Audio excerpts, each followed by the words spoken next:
Bayangkan sebuah negara adidaya, negara yang mengaku sebagai benteng demokrasi dunia. Negara dengan gedung putih yang berdiri megah sebagai simbol kekuasaan dan kepercayaan rakyat. Namun, pada suatu malam di tahun 1972, sebuah kejadian kecil yang tampak sepele justru membuka salah satu skandal politik terbesar dalam sejarah politik modern. Semua berawal pada suatu malam musim panas yang sunyi, 17 Juni 1972, di tengah jantung kekuasaan Amerika Serikat, tepatnya di kompleks gedung Watergate Complex.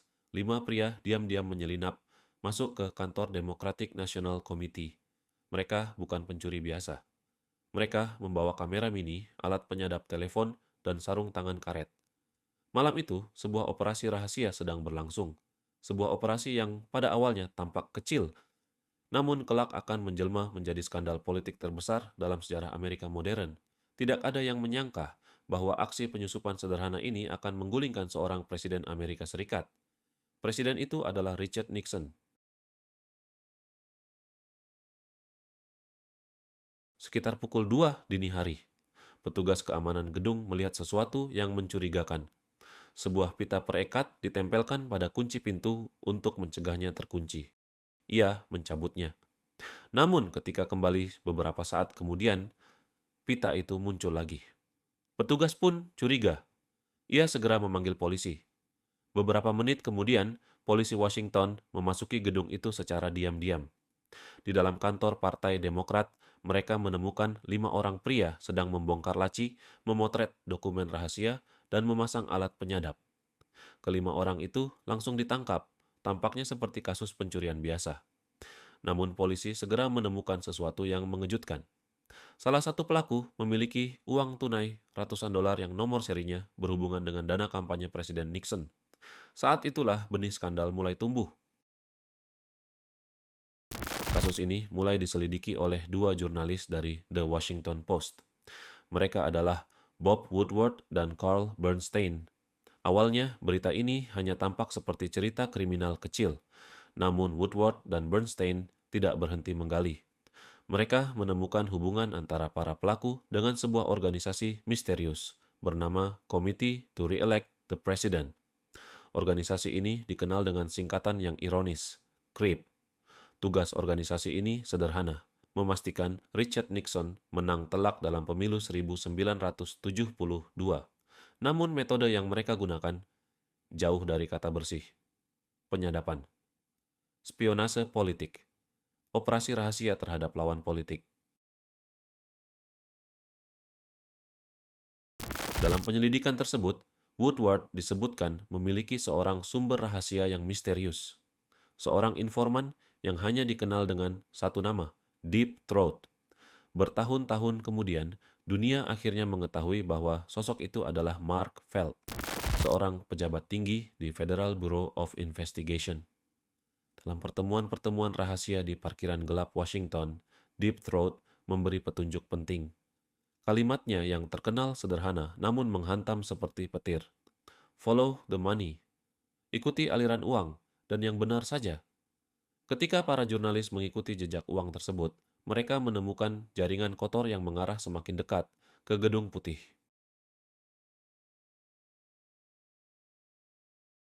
Semakin dalam penyelidikan dilakukan, semakin mengerikan fakta yang muncul. Para pejabat tinggi di pemerintahan Nixon terlibat dalam operasi kotor ini. Termasuk di antaranya adalah H.R. Haldeman, seorang ajudan Presiden Nixon; John Ehrlichman, seorang penasihat hukum utama dan orang kepercayaan dekat Presiden Nixon; dan John Mitchell, seorang jaksa agung pada masa pemerintahan Presiden Nixon. Mereka bukan sekadar tahu tentang penyusupan itu. Mereka membantu menutupinya. Penyelidikan dihalangi, saksi ditekan, dokumen disembunyikan. Pemerintahan Nixon berusaha keras membangun tembok kebohongan raksasa untuk melindungi presiden. Namun tembok itu perlahan retak. Pada tahun 1973, sebuah fakta mengejutkan terungkap, bahwa ternyata di dalam Gedung Putih terdapat sistem perekam otomatis yang merekam hampir semua percakapan Presiden Nixon. Artinya, jika rekaman itu dibuka, dunia bisa mengetahui apa yang sebenarnya terjadi. Pengadilan menuntut rekaman itu diserahkan, namun Nixon menolak. Ia mengklaim hak istimewa presiden. Pertarungan hukum pun terjadi hingga mencapai Supreme Court of the United States atau Mahkamah Agung Amerika Serikat. Pada Juli 1974, Mahkamah Agung mengeluarkan keputusan bersejarah. Nixon harus menyerahkan rekaman tersebut. Ketika rekaman itu akhirnya diputar, sebuah bukti menghancurkan muncul. Dalam rekaman pada tanggal 23 Juni 1972, hanya beberapa hari setelah penyusupan Watergate, Presiden Nixon terdengar memerintahkan upaya untuk menghalangi penyelidikan FBI. Inilah yang disebut sebagai smoking gun tape. Bukti langsung bahwa Presiden Amerika Serikat terlibat dalam upaya menutup-nutupi kejahatan. Saat itu, bahkan para pendukung Nixon di Kongres mulai meninggalkannya. Proses pemakzulan udah hampir pasti terjadi. 8 Agustus 1974. Di televisi nasional, Richard Nixon muncul dengan wajah tegang. Dengan suara berat, ia mengucapkan kata-kata yang akan tercatat dalam sejarah. Ia mengundurkan diri dari jabatan presiden. Keesokan harinya, 9 Agustus 1974, untuk pertama kalinya dalam sejarah Amerika Serikat, seorang presiden meninggalkan jabatannya karena skandal politik. Nixon turun dari helikopter kepresidenan untuk terakhir kalinya. Ia melambaikan tangan, namun di balik gestur itu, dunia melihat runtuhnya sebuah kekuasaan raksasa. Estafet kepresidenan pun akhirnya dilanjutkan oleh Gerald Rudolph Ford Jr., seorang pemimpin Partai Republik di DPR Amerika Serikat, yang sebelumnya juga diangkat sebagai wakil presiden oleh Nixon setelah wakil Nixon, yang sebenarnya Spiro Agnew, juga mengundurkan diri karena kasus korupsi dan penggelapan pajak semasa Agnew menjadi gubernur Maryland. Skandal Watergate menjadi salah satu yang paling terkenal dalam sejarah Amerika Serikat, bukan hanya karena proses penyadapan itu sendiri, tetapi juga karena penyalahgunaan kekuasaan yang melibatkan pejabat tinggi pemerintahan, termasuk Presiden Richard Nixon. Penyadapan, atau lebih tepatnya, usaha untuk menyadap dan memata-matai partai oposisi, hanyalah puncak gunung es dalam skandal ini. Beberapa alasan mengapa Watergate jadi begitu besar dan bersejarah meliputi: 1. Penyalahgunaan kekuasaan. Penyadapan di gedung Watergate dilakukan oleh tim kampanye Nixon, CREEP atau Committee to Re-elect the President. Namun, inti dari skandal ini adalah bagaimana penyadapan tersebut merupakan bagian dari usaha besar untuk memanipulasi proses politik dan pemilu. Tim kampanye Nixon mencoba menggunakan berbagai cara ilegal untuk memperoleh keuntungan dalam pemilihan presiden, yang melibatkan pengawasan, pencurian informasi, dan upaya untuk menghalangi penyelidikan yang ada. 2. Usaha menutupi skandal atau cover-up. Setelah penyadapan tersebut terungkap, masalah besar lainnya adalah usaha penutupan, cover-up, yang dilakukan oleh pemerintahan Nixon untuk menyembunyikan keterlibatan mereka. Ini termasuk memberi perintah untuk menghentikan penyelidikan oleh FBI, memberikan suap kepada orang-orang yang terlibat, dan menyuap wartawan agar tidak melaporkan berita tentang skandal tersebut. Proses cover-up ini justru memperburuk situasi, membuat skandal semakin berkembang. 3.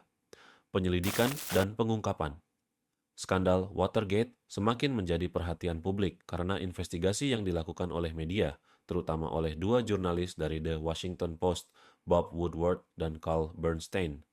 Mereka berhasil mengungkap bukti-bukti yang menunjukkan keterlibatan tinggi pejabat negara dan bagaimana upaya untuk menutup-nutupi informasi dilakukan secara sistematis. Pada akhirnya, penyelidikan ini mengarah pada rekaman yang terkenal, yaitu tape atau rekaman percakapan di ruang oval yang memperlihatkan bukti kuat bahwa Nixon tahu dan terlibat dalam usaha penutupan skandal. 4. Pemakzulan Nixon. Skandal Watergate menyebabkan pemakzulan terhadap Nixon. Meskipun Nixon tidak dipecat lewat pemakzulan karena mengundurkan diri sebelum itu, ia tetap menjadi satu-satunya presiden Amerika yang mengundurkan diri akibat skandal politik. Hal ini memberi dampak besar terhadap kepercayaan publik terhadap pemerintah dan menyebabkan peningkatan kesadaran tentang pentingnya transparansi dan akuntabilitas di pemerintahan. 5. Dampak pada sistem politik dan hukum. Skandal Watergate menumbuhkan perubahan besar dalam sistem pemerintahan Amerika Serikat. termasuk lebih banyak pengawasan terhadap pejabat publik dan lebih banyak perlindungan bagi media untuk melaporkan kejadian-kejadian yang mengarah pada penyalahgunaan kekuasaan. Ini juga memperkuat kesadaran publik tentang penyalahgunaan kekuasaan oleh pejabat pemerintah dan memperkenalkan istilah-istilah seperti cover up dan abuse of power yang sering digunakan dalam diskursus politik hingga saat ini. 6. Erosi kepercayaan terhadap pemerintah Watergate bukan hanya tentang penyadapan itu sendiri, tetapi juga tentang erosi kepercayaan terhadap pemerintah dan proses demokrasi. Skandal ini membuka mata banyak orang tentang betapa dalamnya korupsi dan penyalahgunaan kekuasaan bisa meresap ke dalam lembaga-lembaga pemerintah, bahkan sampai ke tingkat tertinggi negara. Jadi, meskipun penyadapan di Watergate adalah titik awal yang membuat skandal ini muncul, kompleksitas dan upaya penutupan yang dilakukan oleh pemerintahan Nixon lah yang menjadikannya begitu kontroversial dan akhirnya menyebabkan pemakzulan serta perubahan besar dalam politik Amerika Serikat.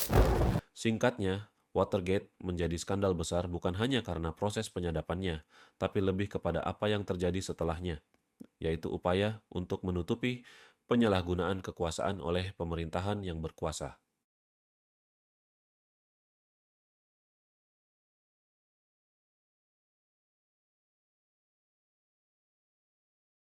Setelah menjadi presiden menggantikan Richard Nixon pada 9 Agustus 1974, salah satu keputusan paling kontroversial yang diambil oleh Gerald Ford adalah memberikan pengampunan penuh kepada Nixon.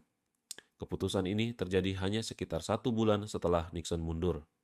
Pada 8 September 1974, Ford secara resmi mengumumkan bahwa ia memberikan presidential pardon, pengampunan presiden, kepada Nixon atas semua kemungkinan kejahatan yang mungkin dilakukan selama masa kepresidenannya. Peristiwa ini dikenal sebagai Pardon of Richard Nixon. Isi pengampunan itu sangat luas. Ford menyatakan bahwa Nixon diampuni secara penuh, bebas, dan mutlak dari semua pelanggaran terhadap Amerika Serikat yang mungkin telah ia lakukan. Artinya, Nixon tidak akan pernah diadili. Semua kemungkinan dakwaan yang terkait dengan Watergate skandal langsung gugur. Ford mengatakan bahwa ia ingin mengakhiri trauma nasional akibat skandal Watergate. Menurut Ford, Amerika sudah terlalu lama terjebak dalam konflik politik. Jika Nixon diadili, negara akan terus terpecah selama bertahun-tahun. Pemerintahan baru tidak akan bisa fokus menjalankan negara. Ford mengatakan kalimat terkenal, "Our long national nightmare is over." Fellow Americans, our long national nightmare is over. Mimpi buruk nasional kita yang panjang telah berakhir. Keputusan ini justru memicu kemarahan besar di Amerika. Banyak orang menuduh Ford melakukan kesepakatan rahasia dengan Nixon, memberikan jalan keluar bagi seorang presiden yang melanggar hukum. Beberapa dampaknya, popularitas Ford langsung anjlok. Banyak anggota pemerintah mengundurkan diri sebagai protes Kongres melakukan penyelidikan terhadap keputusan tersebut. Bahkan sampai sekarang masih ada teori bahwa Nixon setuju mundur karena sudah dijanjikan akan diampuni. Namun tidak pernah ada bukti resmi yang membuktikan adanya kesepakatan itu. Keputusan ini sangat mempengaruhi karier politik Ford. Dalam pemilu presiden 1976, United States Presidential Election, Ford akhirnya kalah dari Jimmy Carter. Banyak ahli sejarah percaya bahwa pengampunan Nixon adalah salah satu alasan utama kekalahan tersebut. Dari rentetan timeline tersebut, kita bisa mengambil kesimpulan bahwa Nixon adalah satu-satunya presiden Amerika Serikat yang mengundurkan diri karena skandal. Tetapi ia juga satu-satunya presiden yang tidak pernah diadili atas skandalnya. Dan semua itu terjadi karena keputusan satu orang, Gerald Ford. Sekian video ini dibuat untuk kita bisa mengambil pembelajaran atas apa yang pernah terjadi di masa lampau. Jangan lupa like, komen, dan subscribe channel ini untuk video lainnya.